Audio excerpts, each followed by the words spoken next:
Lenhlangano yaka-Women in Law liyatiwa kakhulu ngokuthi yiWILSA. Namhla-ke bekathi lapha-ke endzaweni yaseNgqulwini iyawufundisa bona-ke abantu bakuleya ndzawo ngawo-ke emalungelo ebantu besifazana nawo-ke futhi-ke emalungelo ebantu-ke besilisa.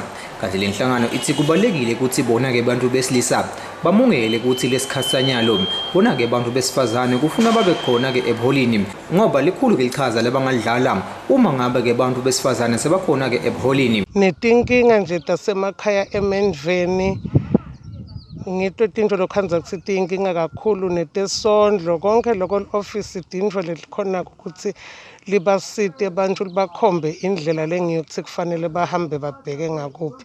So sihle sihamba ke sifundzisa nasisitholile lesikhathi sibafundzisa emimangweni ukuthi babe nalo lolwati ukuthi e-ofisini laka-WILSA bangakhona kusitakala. Sisita wonke muntu ngoba nabobabe njengoba ubona lapha kubhigcene bomake nabobabe siyafisa lokuthi bafunze ingako sibita wonke bayafunza nabobabe ngoba nabo kukhona lapha lebasitakala khona. Emuva bekwatiwa ukuthi make kude lapha make akemi embi kwabobabe kanti nyalo kuyashiwo ukuthi make angangena ebuholini akhona ukuthi awumelele umango wakubo. Sekubonakele ngoba nasekhaya likhaya lelide make liba bede sithondi kangako. Sikhulumisene nemvana eNkosi-ke lomkhulu wakhona-ke eNgqulwini baqoshe Dlamini lovetile ukuthi bona-ke bangamadoda balithokotela leli thuba leli kulandzela ukuthi nabo-ke bangamadoda bafuna-ke ukukhokha-ke ubuhlungu babo ngenxa yokuthi konke-ke lokubi kuthiwa ngemadoda onke kanti akusiwonani emadoda onke lawo-ke lenta kona-ke lokubi.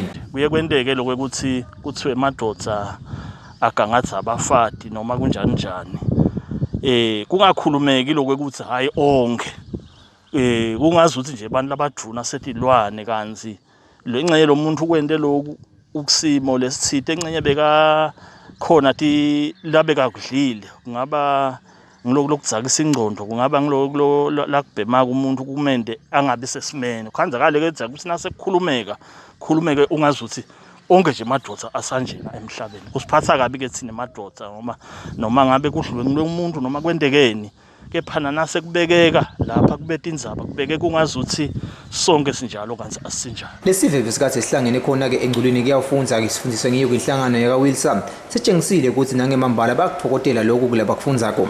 Endzabeni temsakato iyeMaswati Channel, Gary Carlos ngiseNgqulwini.